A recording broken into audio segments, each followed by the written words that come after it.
Welcome to Eureka Moment. Today I have with me a board certified behavior analyst, Rosalyn Holmes. Rosalyn and I are going to talk about behavior techniques to manage trauma triggers. Before we get started, Rosalyn is going to tell you a little bit more about herself. Okay, so I have been in education for 21 years. I started out as a SIM secretary, then a paraprofessional, co-teacher, teacher, pre-K teacher, special ed teacher, and now I'm a BCBA, which is a board certified behavior analyst. I have two masters. My first master's is in educational technology, where we implement technology in the classroom, just make teaching better, or enhance it. And then my other master's is in special education with a certificate or a certification in ABA, which is applied behavior analysis, which gives me the credentialing or the coursework to get my credentialing to be a board certified behavior analyst and a licensed behavior analyst in the state of Texas. Okay. I also own my own company. Okay. It's called Awesome Teacher LLC, and it's a parent company so I can do a lot of different companies. So I have Awesome Teacher ABA, and I have Diversity Designs for apparel. Okay. That's a lot. That's a lot of credentials. Okay, so let me try to break that down because we're going to talk about the fact that you're a board certified behavior analyst. Mm-hmm. And we want to be able to use your expertise to kind of help us with our everyday life trauma triggers. Okay? But before we dive into that, I want to know, how did you learn about such a position? Because I've been in education for 20 some years and I have not heard of a board certified behavior analyst, but I know you work in a clinical setting. Mm-hmm. Yeah. So I work in a clinical setting, and I also work for a district. Okay. School district as a BCBA. How I found out about being a board certified behavior analyst was when I got my special education certification. They put me in a classroom of students with autism. Okay. And I was like, well, Lord, you said you called me to teach. This is what you want me to do. I'm going to do with these kids. Right. Like, I just know I'm supposed to love them. Yeah. So I began following Autism Helper. And she's a board certified behavior analyst. And then Christine Reed, she's a board certified behavior analyst. So I was like, what is this? Mm-hmm. And they were starting to say that, we put applied behavior analysis in your classroom to make your classroom run smoothly. So I was like, okay, I can do this. I'll follow these strategies. We can run with this. At the same time, my students were going to ABA outside of my classroom. Mm-hmm. So they were going for like 20 to 30 hours a week. They would get pulled half a day, all that. And they would sit in a classroom. They would sit in a clinic setting, one-on-one, with an adult, and they were basically being like mentally abused. Mm-hmm. They would have them do like repetitious things, like if they threw something on the floor, pick it up, throw it in the trash, pick it up, throw it in the trash, pick it up, throw it in the trash, which is old ABA. A long time ago, when the field first started, like any field, it starts out with a lot of experimentation. So some people would use like shock therapy with kids, mm-hmm. Or with clients. They did like treatment to make people not be who they are authentically. And it was just very abusive, very aversive type of treatment, which the field has evolved so much since then. And like when you think of any medical field, you think how certain things start. Like today, Pap smear was developed because it was developed out of some horrible thing done to Black women first. I didn't know that. Okay. So they did medicine did a lot of experiments on Black people. Right. So, I do know that. Yeah. But specifically, I don't know about the pap The smears. little device that Right. yeah. Mm-hmm. So y'all look it up. But so as medicine evolved, like it's better now. Like you can actually trust. You go to the doctor and they tell you like this is what's wrong, this is what you need to do. So the same thing with ABA. It's evolved now. You can go and you can find therapists that will actually treat you and you'll be happy, engaged, and well. So so that's how I found out about ABA. I didn't like it because I didn't fully understand it. But my school district I was working for was like, oh, you need to go and do this registered behavior technician training. So that's what we did at UTSA. Okay. And the professor was like, oh, he was like breaking it down, showing us how to do it. I was like, oh yeah, this is the thing. This is how behavior influences behavior. Like we can do this. Right. So I started doing it in my classroom. I started seeing change, and I was like, oh, I need to go to school for this. I want to be a BCBA. So that's how I wound up going to Texas A&M and pursuing my BCBA. Okay, so let me ask you this, because you talked about how you use your training in the setting of the school setting and how to manage students with autistic behaviors. And so I know that there are a lot of parents of children that are on the spectrum, but I also know that people are dealing with behaviors in everyday life, right? So you don't have to have autism to have outbursts. No. Or to, they call it stemming, but we have like our own type of, when we throw temper tantrums. Yes. Yeah. In relationships or your children who do not have autism, but they're exhibiting these behaviors when you tell them no. I want to talk about how we can use techniques in our own personal relationships. But here's a better question. Have you been able to use what you know as a BCBA in your relationship? Yes, I have. But I think I was using it in my relationships before I knew I wanted to be a BCBA. Okay, so elaborate. So I think I've always studied people. Just because I can feel energy and all that. But so I think I've always used what makes this person tick. Which came off at first as manipulative. I'm glad you're being honest. What makes this person tick? What can I do to get this out of this person? Or what can I do so that they don't respond this way? So I think I've always used behaviorism. It's just that now, knowing what I know as a BCBA, I can use it positively. Right. Or I can use it to shape people for the better. Okay. So with my kids, they have limits and boundaries. They know what they can do, what they can't do. With my own self, I've set limits and boundaries in my own personal life, so I know what I will tolerate and what I won't tolerate. And what lines up with my goals and what lines up with my vision versus what lines up with what doesn't line up. So when you set goals, like we do in treatment, you always set goals with a timeline. And this is what I want to see, and I can look at the data and I can analyze it. Just like in your own personal life, if I set this goal and I look at the data and analyze it, it's not lining up, I need to go back and adjust my behavior. Okay. So I can get what I want. Okay. So I can get what I expect. So trauma.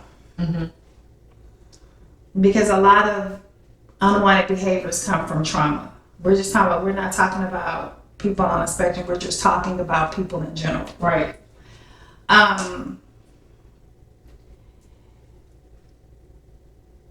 What was your upbringing like? Because sometimes you were BCBA. I may want to attribute that to, your parents were, I don't know, educated, or maybe they were therapists, or maybe they were this, that, and the other, and then you saw them and you aspired to be just like them or whatever. So can you tell me Like, did you deal with childhood traumas that you know of, that you are self-aware? What was your upbringing like? So my mother was addicted to crack cocaine in the 80s. So like from the time I was like maybe, so I was born premature. Okay. I don't know why. Talking to my mom, she said she never used drugs and alcohol when she was pregnant with us. I was just born premature. Okay. Some people are. Some people are born prematurely. It has nothing to do with any addictions or anything. I have no reason not to. Plus, cognitively and behaviorally, you didn't exhibit any of those traits of right. So I mean, it could be true. So I stayed in the hospital for the first 6 months of my life. So within that first 6 months, my mom became addicted to crack. Okay. She was dealing with her own hurts, had hang-ups and her own traumas. She had been she was dealing with her own, because you just threw that out there. So her mom was dealing with her own hurts, habits, and hang-ups. That's alliteration. Hurts, habits, and hang-ups. So, but because I've never heard anybody say it like that, so now I'm going to go around and say you're dealing with your own hurts, habits, and hang-ups. We used to run in a different life. Hurts, habits, and hang-ups. I like that. In a different life. I can't take that credit. In a different life, we used to run this ministry called Celebrate Recovery. And as we were running the ministry, we learned that we came to believe that power greater than ourselves to restore us to sanity. And that all people are dealing with their own hurts, habits, and hang-ups. Okay. So hurts, habits, and hang-ups. But I like that. From that ministry, that's how I learned that. Okay.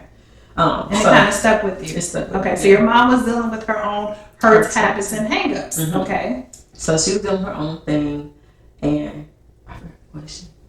So, growing up, were you able to recognize your own trauma? Like right now, can you recognize the trauma that you had to deal with coming from childhood? Oh yeah, yeah. So that's trauma. Like having a crack addicted mother is trauma. She was able to give us up. She gave my brother up for adoption. She didn't know at the time that she was giving him up for adoption, or she wouldn't have done it. Right. When my godparents. Hold on, let's stop. But we're saying it like that's a bad thing. What? Like, no, it's not bad. Okay, and I'm saying it because I don't want to take that as a negative thing. So even though your mom didn't know what she was doing, she gave your brother up for adoption, and that could be a good thing. Because sometimes we love someone selfishly, right? That's true. Like, I remember when my biological mom, before she got ill, she was paralyzed for years so she was a quadriplegic. She was paralyzed from her neck down. Oh, wow. For quite a bit of my life. But before that, she had a conversation with my stepmom. And she asked her if she could take care of me. She says, can you take care of Eureka? Because I think you'd give her a better life than I can. And so you have to be like unselfish to do that. Yeah. Right? And I was able to be with both families. Like I would be with my dad and my stepmom and their family, but then be with my mom, my biological mom, and over my grandmother's house on the weekend or whatever. So I had both worlds. Yeah, that's how does that make sense? Yeah. So because I know that there's a stigma sometimes behind you gave up your child, but sometimes if you know that you cannot. No, I think it was a beautiful thing. Like I think the best thing that could have happened to my brother and I was to be given up. Right. Like to be with her would not have been good for us at all. Yeah. So I think it was a beautiful thing. Okay. My godparents took me in. They owned the daycare center that I would go to. Okay. And so I wound up living with them because my grandmother couldn't pick me up by the time she got off work. Okay. So on the weekends, my grandmother would get both of us, and she would have us together. So that's how we would see each other. We would see each other. So my grandmother rotated weekends. If my grandma had to work, then I would go to my brother's house, or my brother would come to my house. So we were always together on the weekends, and that's how we grew up together. So my grandmother did her best to make sure that we stayed together and that we knew each other and we knew who our family was. Yeah. Which was good, but it was also traumatic because then we got to see our mother every weekend make excuses not to see us. So it was like she would be there on Friday and she'd be like, I'm going to the store, and then she would come back.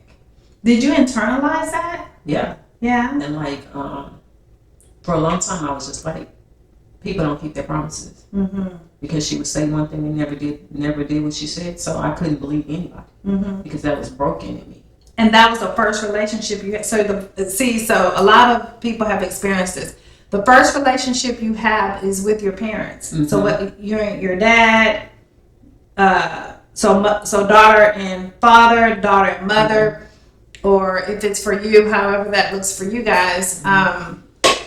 And when trust is broken, or when betrayal sits in, then it adversely affects all of your other relationships if you are not aware. Right. And if you have to make sure you don't internalize, because hurt people. Yeah. And you can't make their stuff about you. No. Yeah. Because it's not about you. Because it's not about you. But we do that, don't we? And we're in some of us are well into our adult years, and we're still talking about something that somebody still carrying. Yeah. Well, my mom did this and my dad did this. But then, I mean, do you even know your mom's story? She may have a story of her own. She told us her story. And I was just like, okay. So she had a story. And then probably wherever her story come from, that person had a story. Right. And it's generational stuff. This is when the Bible talks about generational curses. Generational stuff that we just keep carrying. But we can break generational curses. We can. And that's what I sought out to do, is to break all that. Like, what can I do to be better? Yeah. Like, what can I, like, even when I got pregnant with my daughter when I was young, I don't want to be the same. I don't want her to grow up like this. Right. I want her to have a loving home like I would have had if my godmama hadn't died when she was 11. Like, so I wanted that for her. Like, I don't want to love her. So. Okay, in real time, you're going to tell me how, because, okay, we can say all this stuff, but I'm going to assume that the reason why there are so many hurt people that can't get past their trauma is because they don't know how. No, they have to learn to unpack their baggage. Like I had to learn to unpack, like, why is it that when my husband says he's gonna do something small, like I'll take out the trash, and then he doesn't do it, I would get like angry, like fire down on the inside, like, why is that? Because my mom used to tell me she was going to the store and didn't come back. Yeah. Like, and that was in me since I was like 1. Like, she had been doing that. Over and over and over again every weekend. So you didn't take out the trash, you just lied to me, you broke the promise. Well, really, he wasn't even thinking that deep about it. I fell asleep, baby. Like, I did not, like, I had some serious trust issues. Like, I did not trust you. Like, he couldn't leave my side without me thinking the worst. So, you and your husband been married for 25 years. It'll be 25 years in August. Don't nobody stay married for 25 years. Congratulations. Congrats. Those are goals, relationship goals, right? But how hard? Because when did you get married? I mean, 25 years, you can't be that old. I got married when I was 18. I met him when I was 17 when we got married at 18 and 19. Very young. Very, very young. And then, like, all the research says, everybody says statistically that marriages that start that early don't last. Okay, so how did you last?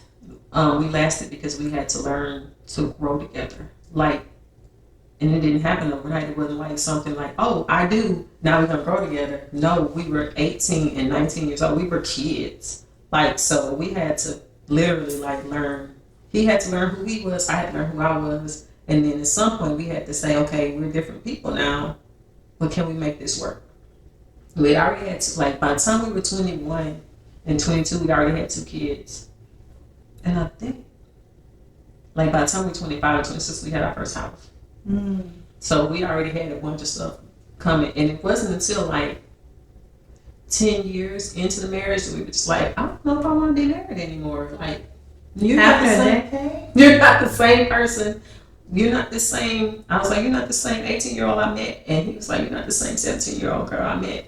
And like, our friendship had broken, like, because we had got so busy with raising kids and making money and being successful, and, you know, living like the Joneses or checking every box, dotting every I, crossing every T, that we had lost sight of the mission, like why we got married in the first place. You know, and our friendship, like we were friends for like a whole, I don't know, not that long, 6 months, maybe we were like really good friends before we even became intimate. So it was just like, you know, and then I never wanted to get married.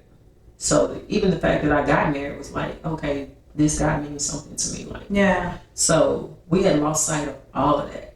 And we had to figure out how to get back to, we had to figure out that we loved each other enough to get back to a place where we could be a couple. Okay. Like, but in that process, I figured out that I couldn't love him because I didn't love me. And he figured out that he couldn't love me, right, because he didn't love himself. We didn't even know who we were. So we had to unpack all of that. Like, we had to learn how to love ourselves in order to love each other. So that's an aha moment because, so two things. A lot of people are in relationships with other people and they have yet to discover who they are and understand how to love themselves. Correct. Then we bring children into it. Yeah.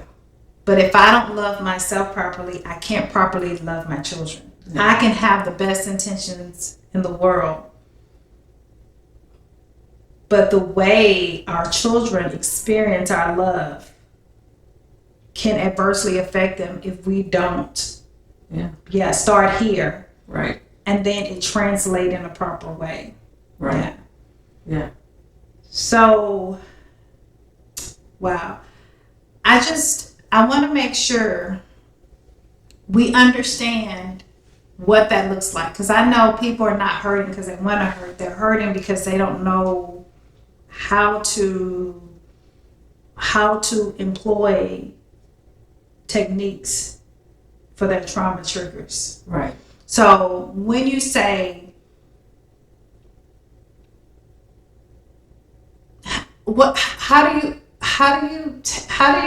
I know this is going to sound very basic, but how do you, two things. How do you learn to understand who you are?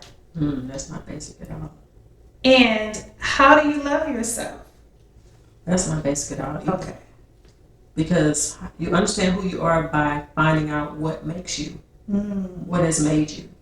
Like, so I had a Christian therapist. Okay. And she asked me to keep a journal. So I started writing down anytime I felt any kind of way. If I felt happy, why did I feel happy? If I felt sad, why did I feel sad? Like, I had never really thought about why I felt the way I felt. You know, like what made me, like, I just never really thought about why I felt like the way I felt about anything. So when I started journaling, it made me realize that it made me have to unpack the things that were going on in my life and how sometimes I was self-sabotaging myself. Okay. So that's how I started becoming more self-aware of who I was. Okay. And then from there, I had to start speaking positive things over my life, like I am. So I'm a Christian, or I believe in God. I wouldn't say a Christian. I believe in God. So I had a lot of people are evolving now. I believe in God. Yeah, I even got to the point where I'm not religious, I'm spiritual. Yeah. Just because we get hung up. We get hung. Well, can I interject? Okay. Because no, this is important. Because it's important because, listen, how do you love yourself if you don't understand to whom you belong? Right. You have to know who you are. Yeah. And you have to know why you were created. Yes. You have to. Because it's your purpose. So if you don't have a higher being, your creator, giving you a purpose, then you can't come up with a plan. No. You have to know why you're created. Right. Why you're here. And what makes you do. Like, even me being a teacher. Yeah. It's like, that's in me. Yeah. That's like innate to help people understand big things to make it seem small enough so they can understand it. Exactly. Like, that's in me. Like, you know how little kids line up their dolls and they play school and all that. Like, I've been doing that all my life. So Right. it's in me. Like, my brother was like, I know you're gonna be a teacher, even though I wanted to be a lawyer when I graduated high school. He's like, oh, teaching was in you. So like that was part of me. So like even unpacking that, like the first I went to school to be an attorney. Like I went to like my bachelor's is in business, not in education. Right. My undergrad, my minor is in criminal justice. Yeah, so you were setting yourself I up. was setting myself up. Yeah, and God said, "Ha ha! I got a plan for you." But within me was teaching. Yeah. Within me was behaviorism. Within me is board certified behavior analyst. Like none of that says lawyer, but I was always like, oh, I like deviance. I like studying serial killers and deviant behavior. No, lady, that's a behaviorist. But I didn't even know what a BCBA was, so I didn't know that's what I wanted to be. Right.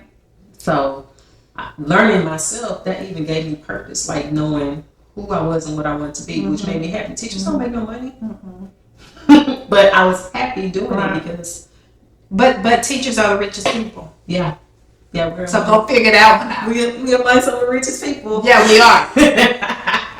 like you, not my bank account don't say that, but I make stuff happen. Right. Yeah. Yeah. Because we can critically think. We tap into different resources. Right. Come across different opportunities. We can make things happen. We can make things happen. Yeah. Yeah. But even if you don't even know yourself, you don't even know how to begin to formulate a plan. You have to know what makes you you. Yeah. You just have to. Like I had to know, like there's so many things that make me me. Like even I had to know why my mom. Well, I know why she named me Rosalyn, but why the person who named Rosalyn, I was named after my mom's best friend. What does Rosalyn mean? Why did her mom name her Rosalyn? Like I had to unpack all that. Like I went through like self-image issues where my name means beautiful rose, and I'm always big on names. Like whenever you speak somebody's name, you're calling them who they are.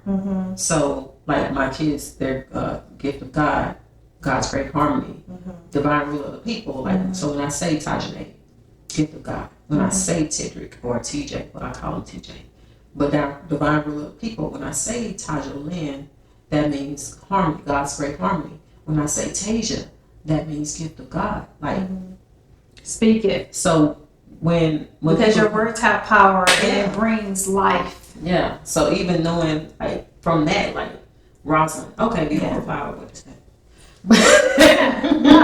But it's like that helped me with my self-image. Like it was like, okay, since I'm this beautiful rose, let me adorn myself like a rose. Let me, okay, you are God's creation. You are beautiful. You are love. Like I had to tell myself that because my husband is not he's not one of those husbands that's like, oh, you look cute today. Yeah. He'll give you a look like, oh. So I look good today. Or like how in our culture it's like, you think you look good. Yeah. Or where you going? Yeah. See, when you look really good, it's like, where you going? Yeah. So it was like I had to do that I had to build my own self up in my own mind because my mom did a number on me, man. Yeah. So just dealing with all that trauma of all the things that she would say or she would do, even though I know she was high, most of the time it was just like, it was still scarring. But it still affects us. It still affects, and I say us because we're not going to let you sit in that alone. Yeah. Like it's all of us have been affected. And so what I think I heard you say is it's important for the audience to be able to receive. Here's the educator in me. So let's recap. Let's unpack that. You have to learn to love yourself. Yes. Right? So what is it in me? What are my gifts? What are the areas that I need to improve in? What are my boundaries? What am I expecting of myself? Because whatever I expect of myself, if I respect myself, you're going to respect me. If I love myself, you're going to love me properly. Right.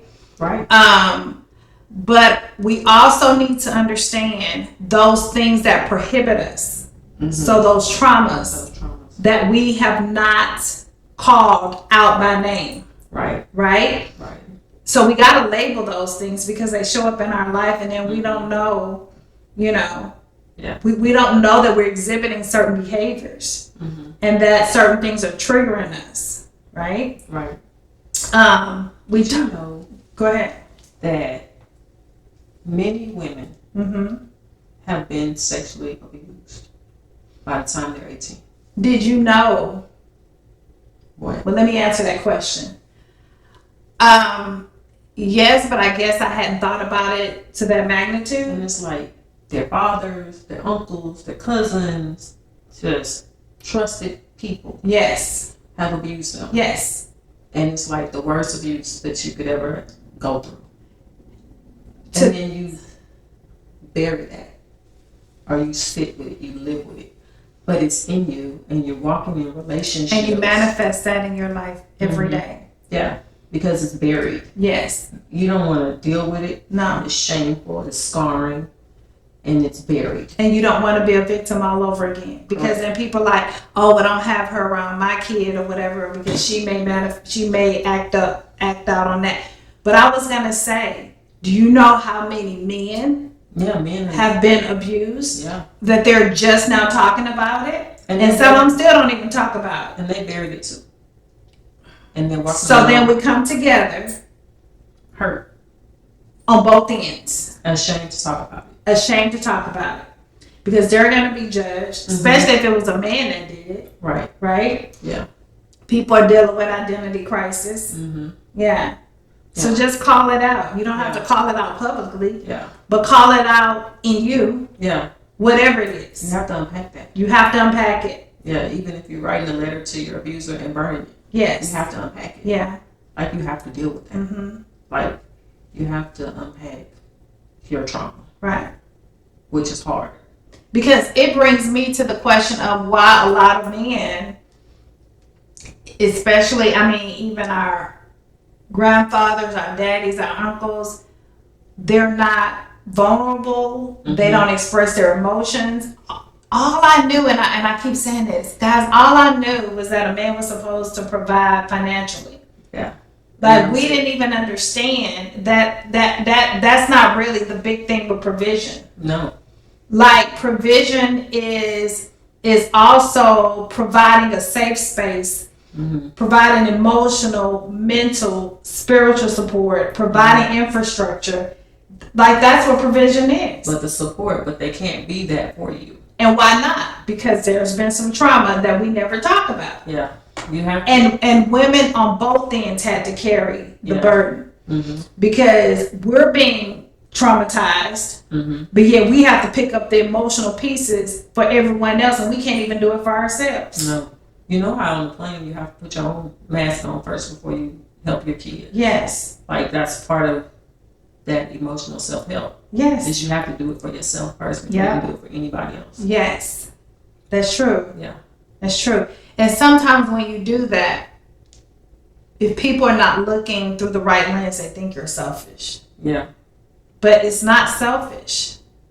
It is, I cannot truly show up for you until I've showed up for myself. Correct. Right? Right. Yeah. So in your marriage, you guys had got together when you were extremely young. Very young. We were You kids. came into the relationship with your baggage.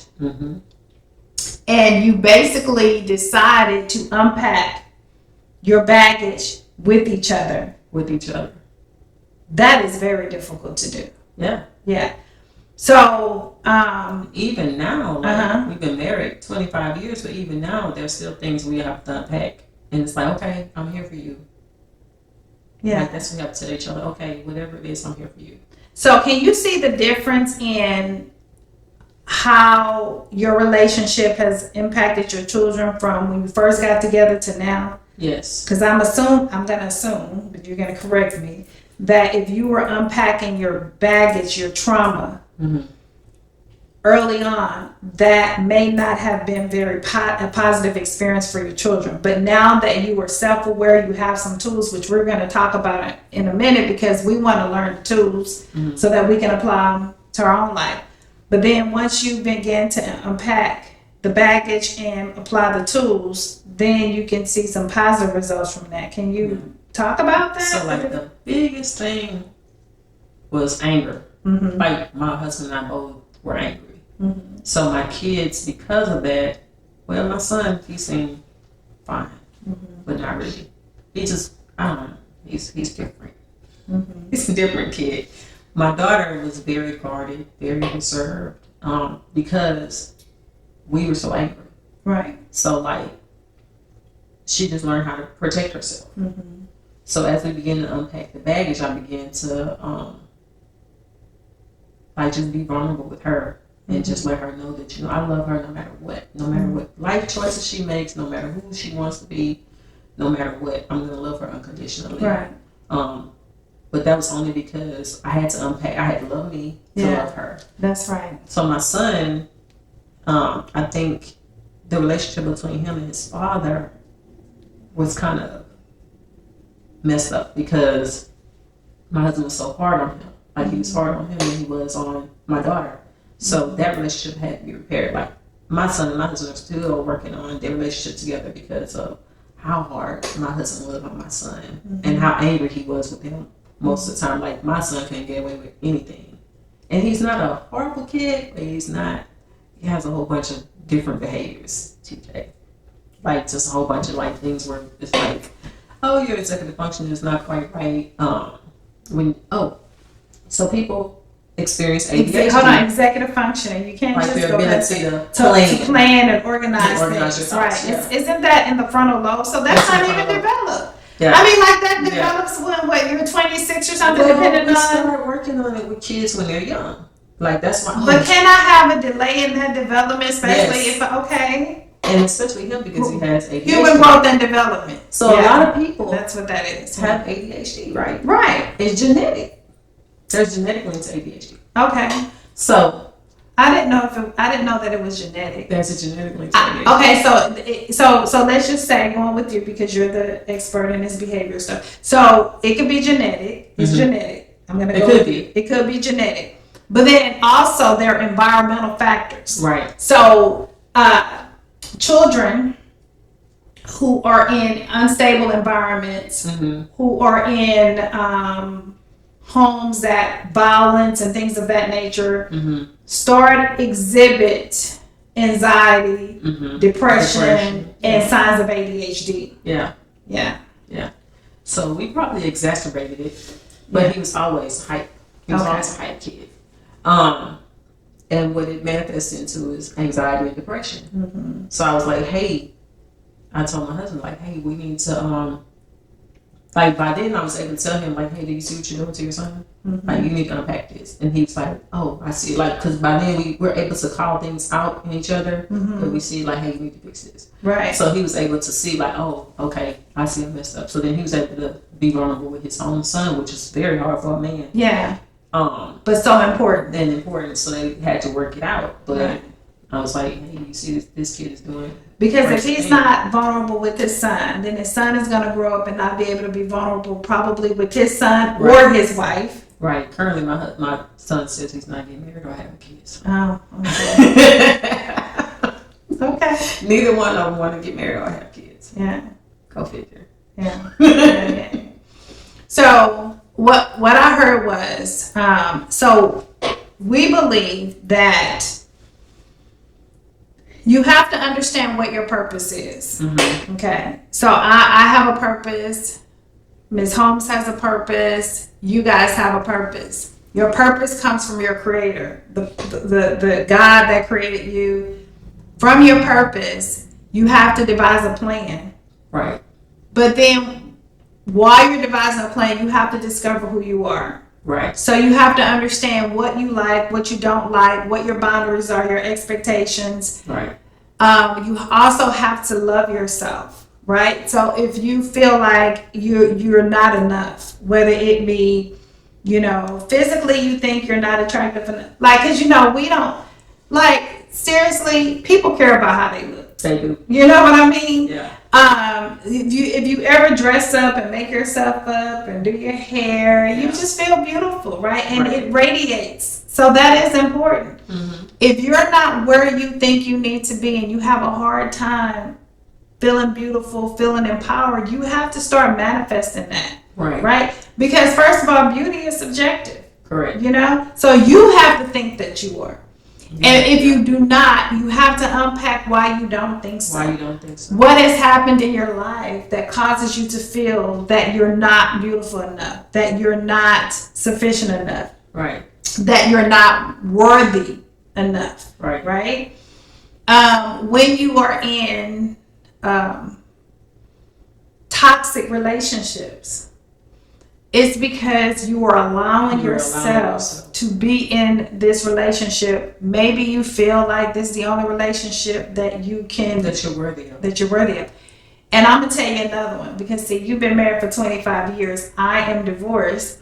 And one thing we have to be careful about is scarcity. It's not enough men. I only need one.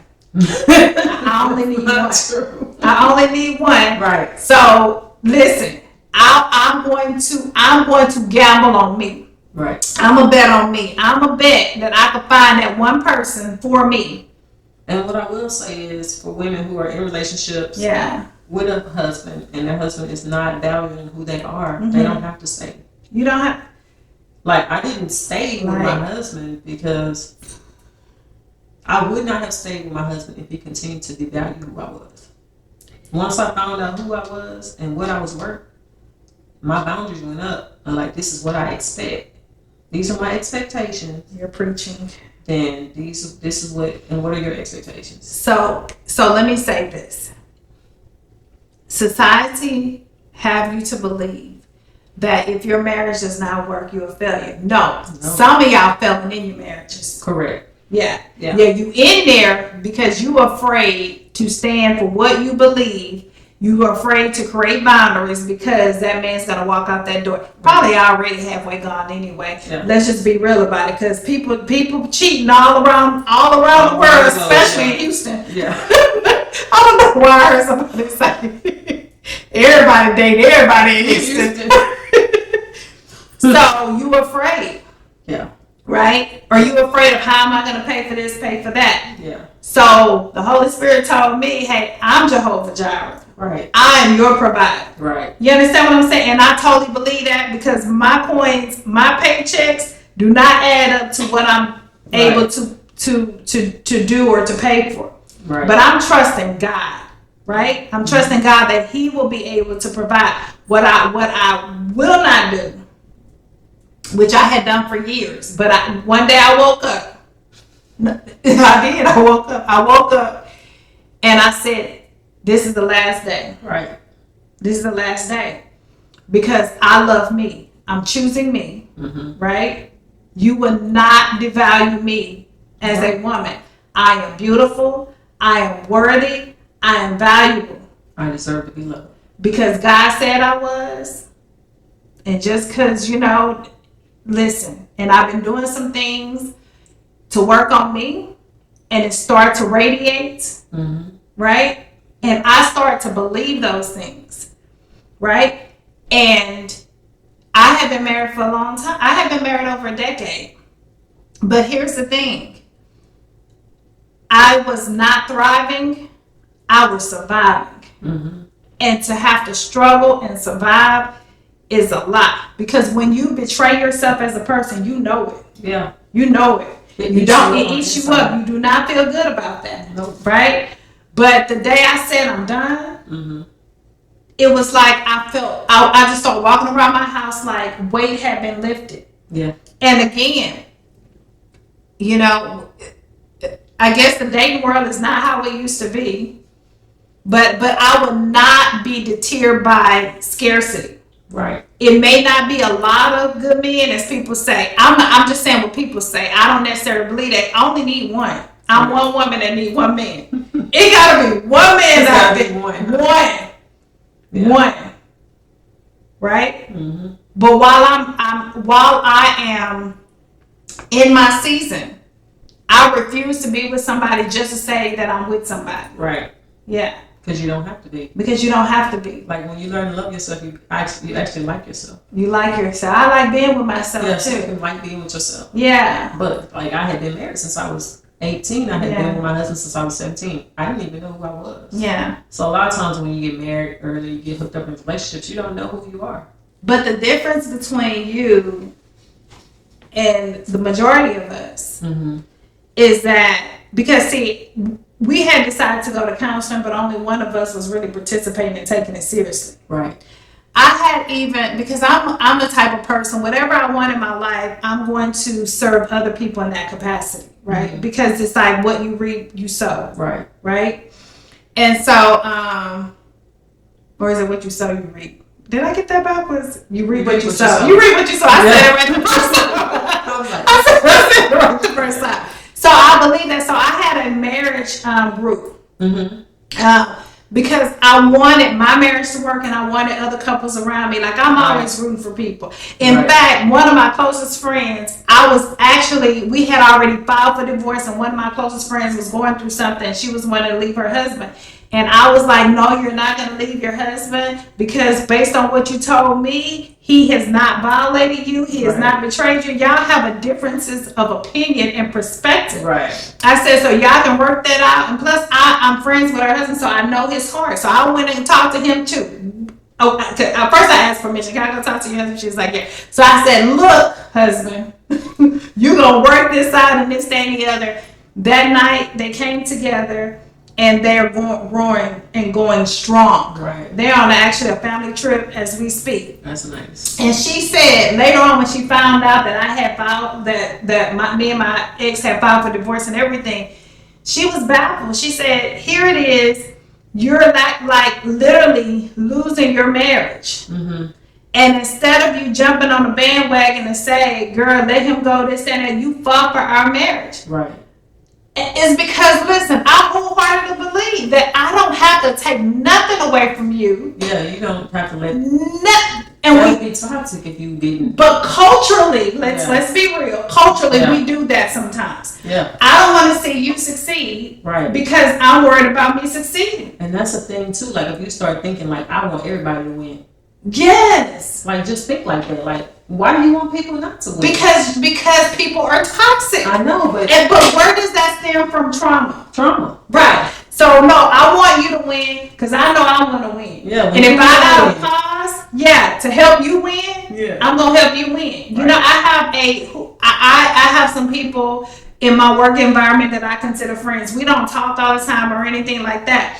But when I go to work and I do my position and I perform and I stay late, people don't even know it. Or I'm fighting for kids, you don't even know what I'm doing. Right. Unless something hit the fan and then you find out about it. And I'm telling you, I've been fighting for you. I've been trying to, right? But I do it for the kids. Right. I do it for the community, and I do it because somebody I consider my friend is the higher up, is the executive. Right. So I'm going to always be a soldier on the ground fighting, right? Mm-hmm. Because at the end of the day, if I break bread with you, if I could travel with you, whatever we do together, whenever we do it, right? I want to see you win. And at the end of the day, your name is over this department. Yeah. So you understand what I'm saying? Yeah. You look like me, your heart. I believe our hearts are aligned in how we care for people because I've studied you. I studied my friends, so I know what my friends. But listen, guys. We have to take the position. Mm-hmm. I love myself. If you don't love yourself, fake it till you make it. Give yourself. Hopefully, you have somebody in your life that can pour into you. Mm-hmm. Or somebody who loves you. Who loves themselves and can pour into you while you don't love yourself. Yeah. Like I've always had somebody in my life all the way through who was teaching me and showing me examples of how to love myself. Mm-hmm. So that example was helping me. Mm-hmm. Like, so I knew I had some tools. Yeah. Like I had some examples. Yeah. Some exemplars. That's what we call it. Exemplars. Mm-hmm. I had some exemplars to be like, okay, this is what I can do. This is how I can love myself. So then you need to find a mentor. Some people that you know are positive. They give off good positive energy, good positive That you vibes. can trust. Because if you hang around with a whole bunch of toxic people, Negative people. it's just gonna be toxic. Negativity. It promotes more negativity. Mm-hmm. It pulls. Yeah, I was gonna say begets. I think that's about it. Negativity begets Negativity. negativity. When I said fake it till you make it, this is what I mean. Let me clarify. Yeah. Speaking those things that are not. As though they were. Yeah. Yep. Manifesting. Putting your name in stuff. Eureka is powerful. Eureka is worthy. Eureka. Even if I don't believe it, I'm gonna say it. Okay, y'all. Go ahead. So this BCBA exam, the board certified behavior analytic exam, has a 60% pass rate. Wow. That means a lot of people not passing. 70%. A 60% lot of people not passing. Or not passing. Right. 40% of people ain't passing the test. Right. Maybe. I think it's lower than that now because they changed this. Okay, so I graduated in 2020. So at that time, they changed the course requirements and tests. Okay. So when I graduated, everything I learned in school was not on the test anymore. They got the book went from this little to this little, and I had to know everything in that book, you know, to pass the test. And I took the test. I didn't study for it. The first time I took the test, I didn't study for the test. I was like, I'm just gonna go take this test, see how it is.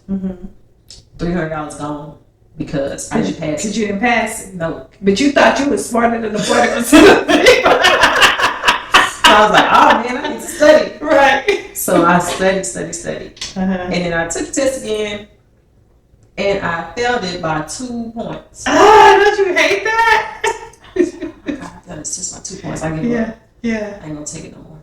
But then one of the ladies I studied with, she was like, when you get in the test, write your name and put BCBA behind it. So I was like, okay. So every time I studied, I would make this sheet where it had all your formulas and stuff on it, and I would write my name, write BCBA behind it, and I would practice writing that sheet every day because that's what I was gonna do when I got into the exam. So I got into the exam, I wrote Rosalyn Holmes BCBA LBA. That time I passed it. What's LBA? Licensed behavior analysis. So you're a board certified behavior analysis and a licensed board. Licensed behavior analysis. Licensed behavior analysis says, okay. Yeah, so you have that. So in Texas, you have to also be licensed in this state to practice as a BCBA. Gotcha. So I can't just have my national certification. I also have to have my state certification. Okay. So I write that, and I was manifesting what I wanted. Like, so even like when I write out my plans, my goals, my visions, when I write it out, I'm manifesting this is what I want. Okay, so as I go through life, if this doesn't line up with what I want, then I'm not on track. I need to modify my behavior to stay on track with the plan. Yes.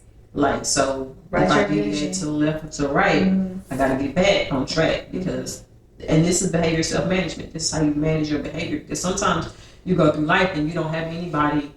My mama couldn't help me manage my behaviors. I take care. Like most of the time, I help her manage her behaviors now. So it's like, okay, this is the plan. I can't do this. This is the plan. I can't do this. It's like, I want to be a BCBA. I can't go party this weekend. I got to study. Yeah. Managing your behaviors. Okay. So the tools. So. Because we want behavior techniques to manage trauma triggers. So what were our tools? What are the techniques? So loving yourself. Knowing who you are. Oh, knowing who you are. See, I'm trying to be out tools. I'm all out of order. Know who you are. So that you can love yourself. Okay. Knowing who you are so that you can love yourself. That's like a twofold. Yeah. So we have to start there first, right? Yeah, you have to know who you So are. guys, write this down. Knowing who you are so that you can properly love yourself. Love the skin you're in. Love the skin you're in. Is that a Dove commercial? I think so. Yeah, For we sure. just This is a commercial for sure. love the skin you're in. Okay. From that, and so if you don't have those tools, we're gonna manifest. We're gonna manifest. You're gonna speak positivity in your life every single day. Every single day, you're gonna put your name in sentences. whatever you feel like you're deficient in. So if I don't think I'm attracted, Eureka is beautiful. Eureka is worthy. Eureka is enough. Eureka is valuable. Right. Those type of things. Then we're going to, in knowing who we are, we know what we like and what we dislike. Right. Right. And what you'll stand for and what you won't stand for. What you would stand for and what you would not stand for. From those things is where you create your boundaries and your expectations. Your plans. You're right. You need your plans. Yeah. So I have my boundaries, expectations, and then I'm going to write my vision, my plan based on my purpose. Right. Right. And so your plan has to be measurable. Okay. Yeah, you have to set a goal. And Set a goals have to goal. be measurable. And it has to be measurable. So in 2 years or in 6 months or in a week, I'm gonna do this, right? Yeah, I feel like I'm writing a behavior in 36 weeks. Yeah, 36 is using these tools, right? Yeah, we're gonna be able to do X, Y, and Z with 75% accuracy. Yeah, because sometimes you're gonna slip up, so you may not get it 100%. And we both know those are real goals. Yeah. That we how we're able to track behavior and academic progress in students, or she does adults as well, is that you have to have measurable goals. So you say in 2 weeks, being able to use breathing techniques, writing out your thoughts, exercising, having a balanced diet, because some of the foods that we eat can have these chemical imbalances in us, right? Eureka will be able to, I'm using myself as an example, Eureka will be able to not respond to negative verbal prompts or conversations. Correct. Right? Because you know how somebody could say something to us. And it's a trigger. And you want to pop right back because because first of all, you don't want them to get it twisted. Right. Like I can go there. But is that the real goal? No, the real goal is to come up with a resolve in any type of conflict. Right. But how you handle that conflict, that's what we're talking about. Don't allow people to trigger you. Like I'm a person that allowed people to trigger me. Like, I don't typically yell at my kids. I never have. Well, I won't say never. But that's not what you practice for the most part. Yes. And it's because I was yelled at a lot. Like, verbally abused a lot. So I don't like to do that to my kids. My husband grew up in a house full of a lot of people, and he had to talk loud. So he naturally talks loud. And then for the longest time, I was like, why is he yelling? Like, it would make me, I had to unpack that. Then I had to tell him, hey, when you raise your voice, it triggers this in me. I had to explain that to him. Like, I get upset every time you raise your voice, not because you raise your voice, but because what it does to me. That little girl in me is like, oh my God, I need to put up this wall. Yeah. Because my brother taught me how to, so I was like 45 pounds all the way through elementary school, middle school. 45? I was little. Like, I think by the time I got to high school. 45 pounds from middle school? I'm telling you, if I showed you a picture, I think by the time I got to high school, let me stay focused. 45 pounds to middle school. By the time I graduated high school, I was 99 pounds soaking wet. With a pregnancy. I think the biggest I got with Tasha, she was 9 pounds 5 ounces, was like 120 pounds. Oh, okay. I was little. You were itty bitty. So because of that, my brother taught me how to box. And I had this like really, really tough exterior. Like, I didn't want nobody to mess with me because I had to get the first lick. Because if they got the first lick, they was gonna take me out. Yeah. So I was a fighter. Yeah. Because I was little. Yeah. So whenever he would raise his voice, even though he wasn't yelling, that little girl in me, I was ready to fight. Like, hey, no, you gonna. Hey, I'm ready to fight. And he was like, wait, where did this come from? So we were both attacking each other based on things we brought into the marriage. Yeah.